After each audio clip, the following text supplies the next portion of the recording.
ዛሬ የምናነሳው ስለ አንድ በጣም አስቸጋሪ ስለሆነ በሽታ ይሆናል የምናነሳው።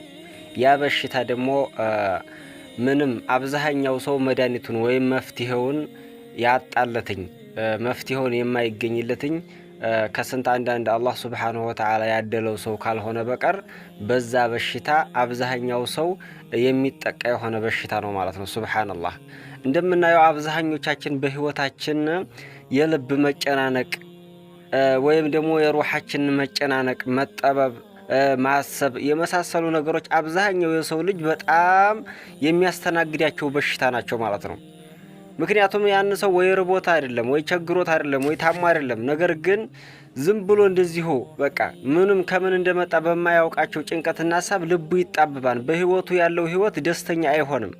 ከማንኛውም ነገር ጋር ባለው ነገር ላይ ምንም አጣጥሞ ሊኖር አይችልም። በቃ በዚች ህይወት ላይ ሲኖር ዋጋ የሌላት ህይወት አድርጎ በቃ ያለ ምንም ነገር በጣም ተቸግሮ የሚያሳልፉ ብዙ ሰዎች አሉ ማለት ነው። አብዛኞቻቸው ራሳቸውን ወደ ማጥፋት ከሰው ገለልተኛ በመሆን ወይንም ደግሞ ወደ ማበድ ወይንም ሌላ መሳሰሉ ነገሮች የሚደርስባቸው ሰዎች አሉ ማለት ነው። ሱብሃንአላህ።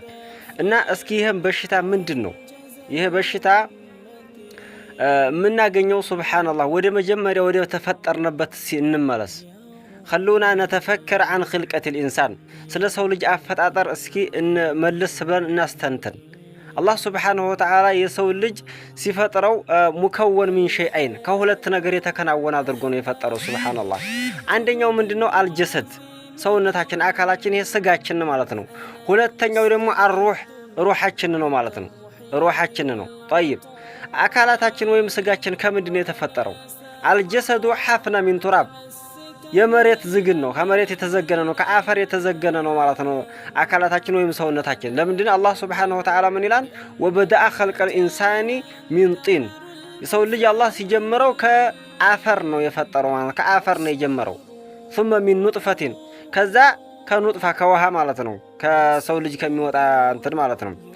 እና ፈአህባቢ ላኪን ሩህ የምትባለው ነገር አብራ ካፈር ነው የተፈጠረችው። ለምሳሌ የሰው ልጅ አብሮ ለምሳሌ ከናቱ ሆድ ሲፈጠር ሩህም አብራ ከዛው ነው የምትፈጠረው ወይስ እንዴት ነው? ይሄ ሩህ የሚባለው የተፈጠረበትን አብዛኞቻችን ሰዎች አናውቀው ማለት ነው። ከየት እንደመጣ እንዴት እንደሚሆን የሰው ልጅ ካፈር ነው የተፈጠረው። አዎ ካፈር ነው የተፈጠረው። ከናቱ ሆድ ነው የሚወጣው። ከናቱ ሆድ ነው የሚወጣው። ነገር ግን ሩህ የምትባለው ነገር አህምሽ በጣም አሳሳቢ የሆነችው እሷ ናትና እሷ ከየት ነው ያለችው? አብራ ነው የምትፈጠረው አብራ እንደነሱ አካሉ ጋር ወይስ ሌላ አካል ናትኝ? ሱብሃንአላህ። አላህ ሱብሓነሁ ወተዓላ ምን ይላል በሱረቱል ኢስራእ ላይ ወየስአሉነከ አኒ ሩህ ስለ ሩህ እኮ ይጠይቁሃል።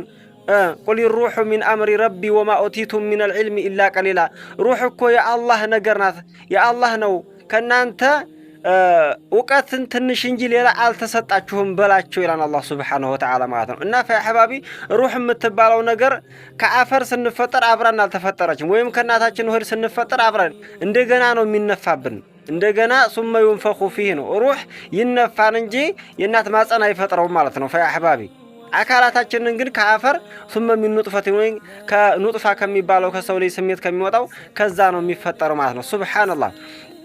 እና ፈአህባቢ አላህ ሱብሃነሁ ወተዓላ የሰው ልጅ አካሉን ወይም ስጋውን ከመሬት ሲፈጥረው ሲጠማው ማለት ነው። ሲጠማው አካል ይጠማል፣ ይርበዋል፣ መልበስ ይፈልጋል ማለት ነው። ፈአህባቢ ሩሃችንም ደግሞ ሩሃችንም ይጠማታል፣ ይርባታል ማለት ነው። እሺ አሁን አካላታችን ወይም ስጋችን ሲራብና ሲጠማ በምን አይነት መልኩ ነው የምናስተናግደው? ከመሬት በተፈጠረ ነገር ወደ መሬት ነው የምንመልሰው ማለት ነው። ከአፈር ጋር የተያያዘ ነገር ነው። ለምንድን የሚበላ የተባለ ነገር ሁሉ ከአፈር ነው የሚወጣው። የሚጠጣ የተባለ ሁሉ ከአፈር ነው የሚወጣው ማለት ነው። የሚለበስም ብዙ ከአፈር ነው የሚሰራው። ከአፈር በተገናኙ ጋር ነው ማለት ነው። ፈአህባቢ ሩሃችን ሳሺ ሩሃችን ትራባለች ትጠማለች ያልን እሷን በምንድነው ነው እሷ በምንድነው ጥማቷ የሚወገደው? በምንድነው ራቧ የሚወገደው? እንዴት አድርገን ነው የምናስተናግዳት? እንግዲህ አብዛኛው ሰው ሱብሃንአላህ ሩሁ ወይም ልቡ ይጨናነቃን፣ ይጠበባን፣ በሐሳብ በጭንቀት በብዙ ነገር ያስተናግዳን። በጣም እየተሰቃየ ርቦት ነው አይደለም፣ ጠምቶት ነው አይደለም፣ ብራጠቶ ነው አይደለም፣ መሆነህ ነው በቃ እኔ ተጨናነኩኝ፣ መሆነህ ነው በቃ ምን እንደሆነ አላውቀው፣ መሆነህ ነው ተጨናነቅያለሁኝ በቃ ሱብሃንአላህ። አብዛኛው ሰው አያውቀውም። ህክምና ቢሄድ ራሱ ሌላ ያልሆነ መድኃኒት ነው የሚሰጡትኝ። ስንመለስ ግን ሩህ የምትባለው ነገር ምንድነው? የሚያድናት ነገር ነው። ከዚህ ጥማቷና ከዚህ ራቧ ስትታመም ምንድነው የሚያድናት ነው? ከዚህ የሚያወጣት ምንድነው የሚያድናት? ከምንድነው የመጣቸው? ቁል ሩሁ ሚን አምሪ ረቢ ከሚለው ነው የምንመለሰው። ከአላህ ነው፣ የአላህ አምር ናትኝ። ስለዚህ ከአላህ ዘንድ በመጣ ነገር ነው ሩህ የምትድነው።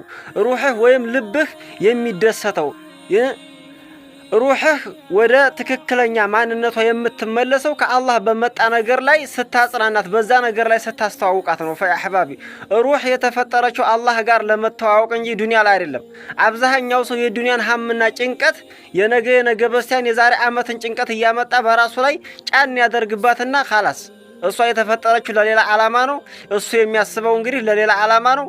ሱብሃንአላህ በጣም የዚህ ሰው ህይወት የመጨረሻ ጥብብብ ያለ ይሆናል ማለት ነው። ፈአህባቢ ሱብሃንአላህ አላህ ሱብሓነሁ ወተዓላ ይችን ቀልብ ስትረጋጋ መጀመሪያ ተውሂድ ነው።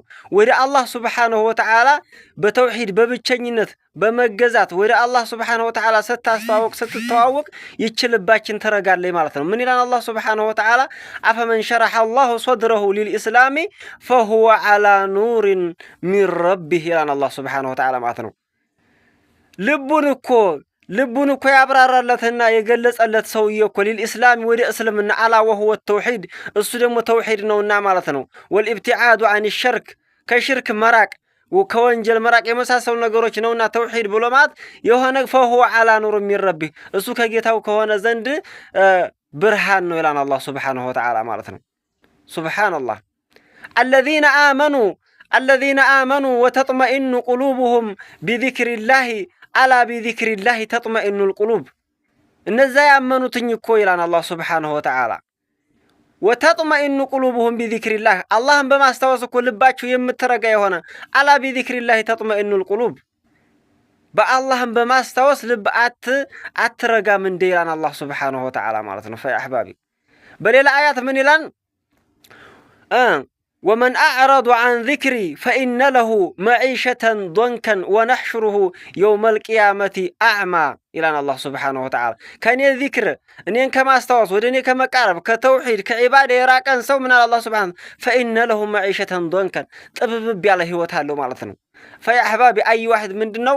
ማንኛውም ሰው በዚች በዱንያ ላይ ካፊር የተባለ በዱንያ በይኸው በገንዘብ በምናምን ነገር ትርፍርፍሮ ብታየው ደስተኛ ነው ማለት አትችልም። ወላሂ ሀምና ጭንቀት ለምን እንደሚኖር ስንት በጣም ህይወት የሚያስጠላቸው ሰዎች አሉ።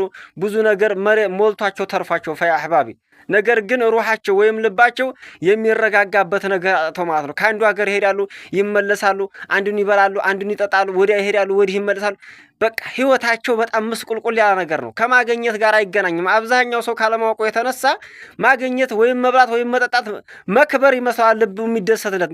ከዛ ቦታ ሲደርስ ግን ያ ነገር አሁንም ያ ደስታ የሚባል ነገር የለም ፈአህባቢ እና ሩሃችን ወይም ልባችን እንድትረጋጋ ከፈለግን አንደኛ አተውሂድ ነው። ወደ ተውሂድ ወደ አላህ ብቸኝነት ወደ ማምለክ መመለስ አለብን። ሁለተኛ አላህን መውደድ አለብን፣ ዚክር ማድረግ አለብን። ሌላኛው ትልቁና ትልቅ ደግሞ በጣም ልባችንን የሚያጨናንቀው ልባችን እንዳይረጋ ከሚያረጉን ነገሮች ምንድነው? ወንጀል ነው። ወንጀል ሱብሃንአላህ ወንጀል በጣም ከባድ ነው። استغفار بمابزات نو يسول لج كذي نجر لي وطع ميجلو معنا نبينا عليه الصلاة والسلام كما رواه في الترمذي من لزم الاستغفار جعل الله من كل ضيق مخرجا من كل ضيق فرجا ومن كل هم من كل ضيق مخرجا ومن كل هم فرجا ورزقه الله من حيث لا يحتسب إلى معنا فيا أحبابي استغفارا يا زنا يا طبق يا بزاسو ከጠባብ ከተባለ ነገር ሁሉ ያወጣን አላህ Subhanahu Wa Ta'ala ከችግርም ደግሞ እንደዚሁ ከማንኛውም ነገር እንደዚሁ ያብራራተን አላህ Subhanahu Wa Ta'ala ማለት ነው እና ሳያስበው ደግሞ ከማንኛውም ነገር በህ ብሎ ሳያስበው አላህ ይረዝቀዋል ማለት ነው እና ፈአህባቢ ይሄን ነገር ላይ በጣም ትኩረት ማድረግ ይኖርብናል። هذا والسلام عليكم ورحمة الله وبركاته